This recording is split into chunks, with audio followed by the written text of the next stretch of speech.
What is going on, ladies and gentlemen? Namaste and welcome back to my YouTube channel. I'm going to react to Are You Brainwashed about India? You know, a lot of people, they have these different thoughts when it comes to India, what India really is about.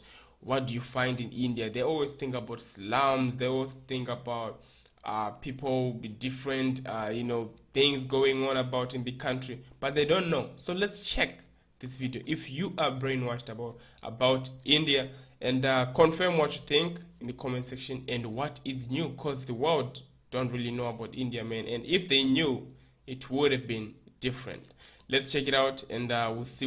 I'll talk about, I'll comment about the whole thing at the end of the video, because I don't want to just interrupt in between. So let's go. Many of you have seen people of Indian origin in your country. How do you perceive them? And how do you perceive India? Yeah.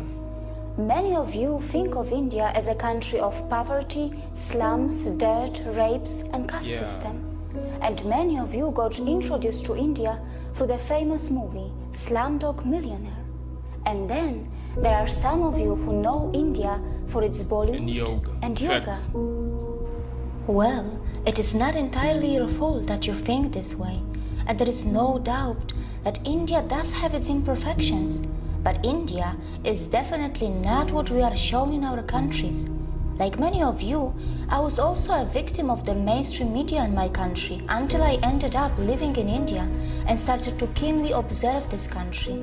And of course, to understand India and its mechanism, one really needs to have fine-tuned senses. Agreed. Next time you see Indians in your country, remember that their country is being transformed into something like this. However, you are mostly shown only that. And of course, many of you were never told that for many years India has been one of the fastest growing major economies of the world. Are you worried that Indians are stealing your jobs in your countries? No, you are not fully informed. Perhaps you do not know that Indians are also providing thousands of jobs in your country, and they are doing it in different parts of the world. Right. There are more than 800 Indian companies in the UK, which employ around 110,000 people. Wow. In the USA, Indians-owned firms employ more than 600,000 employees. Have you noticed that when the media in the West talks about rapes in India, they rarely talk about the rape rate statistics, and probably it is because India is nowhere close to the Western countries in rape rate. What? Yes, I'm aware that while talking about rape, one must consider things like underreporting, marital rape, homosexual rape, false filing, law of rape, conviction rates, and many other factors. And that is why I sincerely recommend you to dig a bit deep into this and analyze where your own country stands before you become a victim of the mainstream or fake stream media. Wow, By the way, amazing. were you also told that the so-called developed countries do not only have a much higher rape rate, but also their citizens travel abroad to rape the citizens of poor countries? Europe, North America, Australia, New Zealand are some of the main sources of international child sex tourists who perform sex crimes in other countries. Were you also told that many Western women travel abroad to enjoy female sex tourism? And it is difficult to believe that the boys who are hired by these rich women are in some cases not underage. India has always been a multicultural society, and yes, in one way or another, discrimination may exist in India too. But wait, which country is crime-free? Is your country crime-free? No. Is there no discrimination in your country? No, obviously. India is a country where its minorities are allowed to thrive and grow in numbers and also in percentage. India is a country where many dharmic traditions like Jainism, Sikhism, Buddhism and Hinduism were born. And the people of India have even accommodated the ideologies and religions that did not originate from their own land. I'm getting goosebumps from this. When I first heard of Indian caste system in my country through our media, It was not even mentioned that in India, not only the minorities, but also the members from those societies which are also known as low caste end up becoming presidents, vice presidents, prime ministers, and chief ministers. Has the media in your country told you about this when they talked about Indian caste system to you? Has the media in your country also mentioned that India has already had a female president and a female prime minister? I know that in many so-called developed countries, many low-skilled immigrants from poor countries are purposely and temporarily brought to do low-class and dirty jobs. These poor people are kept in substandard conditions, and after the job is finished, they are sent back to their own countries. The developed countries make the most of their strong currencies, and their own citizens shy away from doing small jobs. Well, these developed countries are so smart that they perform oppression on the humans that they import, and then later, very cleverly they dispose them. Can we call it exploitation too? Wow, I never saw it that way. Indians are extremely self-critical and they are genuinely concerned about their problems. They do have the intentions to fix their problems, and they do not shy away from talking loud against their democratically chosen government. True. But you must remember that when Indians talk loud about their problems, it does not mean that they want to replace India for anything else. And it must be pointed out that Indian media has not really started ridiculing the Western countries yet, even though many Western countries love to present themselves as some kind of role models. These Western countries continue to forget that they can also easily be ridiculed for their wealth inequality, crimes, intolerance, rapes, poverty, and even hunger.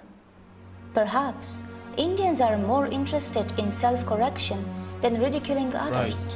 For sure, Indians know very well that tragedy is not a competition. It's not.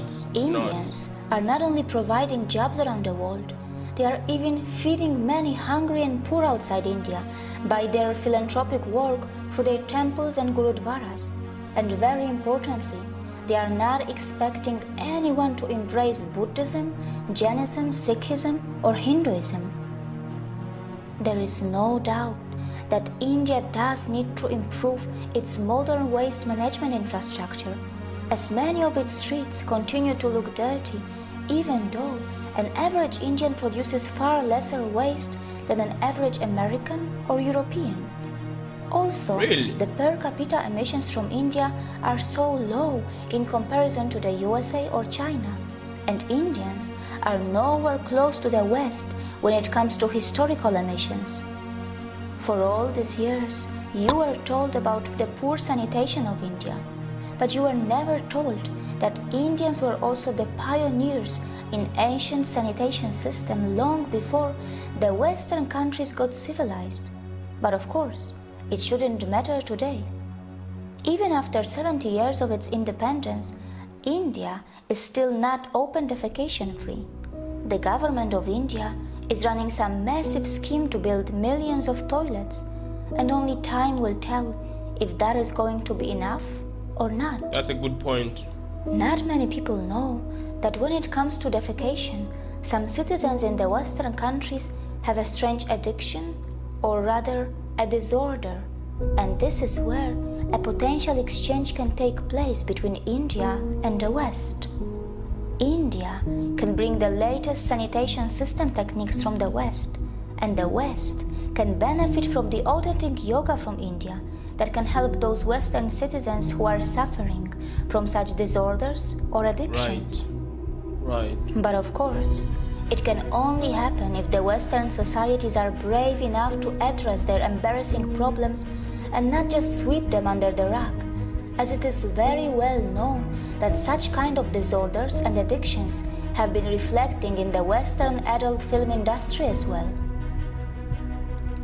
Not many people know that India has nuclear weapons, and it is said that India has the fourth strongest military in the world. But India does not believe in muscle flexing like China or the USA, muscle and flexing. neither it believes in expansionism. And yes, India is not a world leader in everything. It's not a world leader in earning money by selling weapons. It stands nowhere when it comes to earning money by selling crude oil. However, its space agency, ISRO, does earn money by sending satellites in space for a very cheap price, fulfilling the satellite dreams of poor countries, and also by helping the advanced countries which want to save money. India is amazing. Is not a leader in the porn industry, and neither it is a top destination for sex tourism. Mostly, Indians are just very simple and kind-hearted people, and only some of them know that their land was the richest in the world for thousands of years, and it was gradually pushed into poverty as it was exploited, looted, and colonized by its invaders and colonizers. And these unfortunate victims who have just tasted their independence after centuries of oppression and atrocities are finally rebuilding their country in an extremely democratic environment that may slow down things a bit for them, but at least their system attempts to involve everyone in the rebuilding of their nation. The good news is that India's rise is unlikely to cause any country a demographic trouble, as India's dharmic institutions are not interested to convert you from your religions. Not just that, we are not really going to face any brown supremacy, even though Indians themselves come in all skin colors and features. They do.